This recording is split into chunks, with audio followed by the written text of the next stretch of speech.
అందరికీ నమస్కారం. నేను మీ చిలకమర్తి ప్రభాకర్ చక్రవర్తి శర్మ. టీవీ9 ప్రేక్షకులందరికీ జన్మాష్టమి, కృష్ణాష్టమి శుభాకాంక్షలు. మనకి మహాభారతం ప్రకారం శ్రావణ మాస కృష్ణపక్ష అష్టమి తిథి రోజు అర్ధరాత్రి సమయమున, ముఖ్యంగా రాత్రి 12 గంటలకు దగ్గరున్నటువంటి ఆ సమయంలో దేవకీ వసుదేవులకు మధురలో, ముఖ్యంగా మధుర క్షేత్రంలో మనకి సప్తమోక్ష క్షేత్రాలైనటువంటి మధుర ఏదైతే క్షేత్రం ఉన్నదో ఆ క్షేత్రంలో శ్రీకృష్ణుల వారు దేవకీ వసుదేవులకి రోహిణీ నక్షత్రం ఉండగా జన్మించడం చేత మనకి కృష్ణాష్టమి పండుగ ఏర్పడింది. అసలు శ్రీకృష్ణుని యొక్క జాతకమే వృషభ రాశి, వృషభ లగ్నం, అందులోనూ చంద్రుడు ఉచ్చక్షేత్రంలో ఉండగా జన్మించడం చేత 16 కళలతోటి ఆ యొక్క భగవంతుడైనటువంటి ఈ శ్రీకృష్ణ పరమాత్ముడు ముఖ్యంగా అధర్మాన్ని నశింపజేసి ధర్మస్థాపన చేయడం కోసం ఈ భూమి మీద అవతరించినటువంటి రోజు కృష్ణాష్టమి రోజు. కృష్ణాష్టమి చాలా విశేషమైనటువంటి ముఖ్యమైనటువంటి పండగ. అందులోనూ ఇది రాత్రితో ఉన్నటువంటి పండగ. కృష్ణాష్టమి రోజు ప్రతి ఒక్కరూ కూడా తలస్నానాన్ని ఆచరించాలని శాస్త్రం తెలియజేస్తుంది. ఈరోజు ఎవరైతే తలస్నానాన్ని ఆచరించి బాలకృష్ణుణ్ణి పూజిస్తారో, చాలామంది మనకి కృష్ణుణ్ణి పూజించడం, నిలబడి ఉన్నటువంటి కృష్ణుణ్ణి పూజించడం ఇలాంటి ఆచారం మనం చూస్తూ ఉంటాం. అయితే కృష్ణాష్టమి రోజు ప్రత్యేకంగా బాలకృష్ణుణ్ణి, వెన్నని చేతితో పట్టుకున్నటువంటి బాలకృష్ణుడిని పూజించడం, అలాగే ఈరోజు కనుక ఆ బాలకృష్ణుడిని పూజించి ఆయన్ని ఉయ్యాలలో వేసి ఆ ఉయ్యాలని కనుక ఊపినట్లయితే తెలిసి కానీ తెలియక కానీ చేసినటువంటి పాపాలు నశిస్తాయని, కురుక్షేత్రంలో దానం చేసినంతటి పుణ్యం ఈరోజు లభిస్తుందని కూడా పెద్దలు తెలియజేశారు. అటువంటి కృష్ణాష్టమి రోజు ఈరోజు బాలకృష్ణుడిని పూజిస్తూ ఆ బాలకృష్ణుడు చేసినటువంటి లీలని, కృష్ణ లీలని ఈరోజు పారాయణం చేయాలి. అలాగే శ్రీకృష్ణుడు మనకి అందించినటువంటి భగవద్గీత వంటి వాటిని ఈరోజు చదువుకోవాలి. ఈరోజు మహాభారతాన్ని, భగవద్గీతని పఠించడం చేత శుభ ఫలితాలు లభిస్తాయి. కృష్ణాష్టమి రోజు కనుక విష్ణు సహస్రనామం వంటివి పారాయణం చేసినట్లయితే దానికి కలిగేటువంటి ఫలితం విశేషమైనటువంటి పుణ్య ఫలితం. అందులో శ్రీ మహావిష్ణువుకి సంబంధించినటువంటి నామాలని ఈరోజు విశేషంగా స్మరించడం, ఆ నామాలు చదువుతూ అభిషేకం వంటివి కృష్ణుడికి చేయడం చేత, అలాగే కృష్ణుడిని పుష్పాలతో పూజించడం చేత శుభ ఫలితాలు కలుగుతాయని తెలియజేయడం జరిగింది.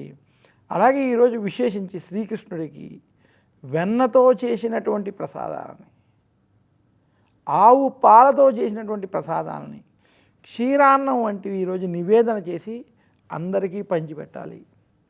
కృష్ణాష్టమి రోజు అన్నదానం, వస్త్రదానం, అలాగే పాలు, మిఠాయిలు వంటివి దానం చేయడం చేత చంద్రబలం కలిగి ఆరోగ్య సిద్ధి కలుగుతుంది, మానసిక రోగాలు తొలుగుతాయి, సుఖ సంతోషాలు కలుగుతాయని శాస్త్రాలు తెలియజేస్తున్నాయి. కృష్ణాష్టమి రోజు చేసేటువంటి, ఆచరించేటువంటి పూజలు ముఖ్యంగా ఆ రోజు ఉదయమే బాలకృష్ణుడిని పూజించడం ఎంత ముఖ్యమో, కృష్ణాష్టమి రోజు రాత్రంతా జాగరణ చేసి, ముఖ్యంగా రాత్రి సమయంలో చేసేటువంటి పూజ చాలా విశేషం. ఉత్తర భారతంలో కృష్ణాష్టమి రోజు రాత్రంతా కూడా భజనలతో, ఆటపాటలతో గడుపుతారు. బృందావనం వంటి క్షేత్రంలో విశేషంగా చేస్తారు. అయితే కృష్ణాష్టమి రోజు గనక ఉపవాసం లేదా జాగరణ వంటివి చేసి, ముఖ్యంగా రాత్రంతా కూడా కృష్ణలీలని వంటివి చదువుకుంటూ శ్రీకృష్ణుని నామస్మరణతో ఎవరైతే కృష్ణాష్టమి రోజు శ్రీకృష్ణుని పూజిస్తారో వారికి అనుకున్న కోరికలన్నీ కూడా, ధర్మబద్ధమైనటువంటి కోరికలు కూడా నెరవేరుతాయి. అసలు కృష్ణం వందే జగద్గురు అని కూడా మనకి శాస్త్రం. శ్రీకృష్ణుడు మనకి భగవద్గీతను అందించాడు. స్వయంగా శ్రీకృష్ణుడే ఆయన భగవద్గీతను బోధించడం చేత అందులోనూ విషాద సాంఖ్య జ్ఞాన యోగాలు వంటి యోగాలు, ముఖ్యంగా ఆధ్యాత్మిక సాధనకు ఉపయోగపడేటువంటి అనేక విషయాలు, ప్రతి మానవుడికి తన జీవితంలో ఎలాంటి సమస్యలు వస్తాయి, ఆ సమస్యల నుండి ఎలా బయటపడాలనేటువంటి అనేక అంశాలు భగవద్గీత ద్వారా శ్రీకృష్ణుడు ఈ లోకానికి అందించాడు. అటువంటి భగవద్గీతని కృష్ణాష్టమి రోజు విన్నా, పారాయణం చేసినా, చదివి ఆ యొక్క అర్థాన్ని తెలుసుకున్న వారికి విశేషమైనటువంటి ఫలితాలు ఉంటాయని తెలియజేస్తూ, ఇంకా కృష్ణాష్టమి పూజలో ఆచరించవలసినటువంటి నియమాలు. ఈరోజు బాలకృష్ణుడిని పూజించేటప్పుడు ముఖ్యంగా షోడశోపచారాలతో పూజించాలి. కృష్ణుడిని పూజించే ముందు గణపతిని లేదా విశ్వక్సేనుణ్ణి పూజించడం, గణపతి పూజ అయిన తర్వాత కలశారాధన చెయ్యాలి. కలశారాధన అయిన తర్వాత బాలకృష్ణుడిని తెచ్చి బాలకృష్ణుడిని పూజించాలి. ఆ బాలకృష్ణుడిని అష్టోత్తర శతనామాలతో పూజించమని శాస్త్రం చెబుతుంది. అలాగే ఆ బాలకృష్ణుడికి ధూపదీప నైవేద్యాలతో షోడశోపచారాలతో ఈ పూజను మనం చెయ్యాలి. ఈ రకంగా కృష్ణాష్టమి రోజు ఎవరైతే పూజిస్తారో వారికి కృష్ణుని యొక్క అనుగ్రహం కలుగుతుంది. ఇదే కాకుండా మనం కృష్ణాష్టమి రోజు గమనించవలసినటువంటి, తెలుసుకోవాల్సినటువంటి ముఖ్య అంశం ఏమిటంటే, మనకి శ్రీకృష్ణుడు భగవానుడు ఆయన జీవితం ద్వారా చాలా ముఖ్యమైనటువంటి సందేశాన్ని అందించాడు. ప్రతి మానవుడు తన జీవితంలో కర్మని అనుభవిస్తూనే ఆ కర్మ ద్వారా భక్తిని పెంపొందించుకోవడం, భక్తి ద్వారా జ్ఞానాన్ని సంపాదించుకోవడం, జ్ఞానము ద్వారా మోక్ష మార్గం కోసం ప్రయత్నం చేయాలని, ఈ పనులన్నీ కూడా ఒకదానితో ఒకటి ముడిపడి చేయాలి.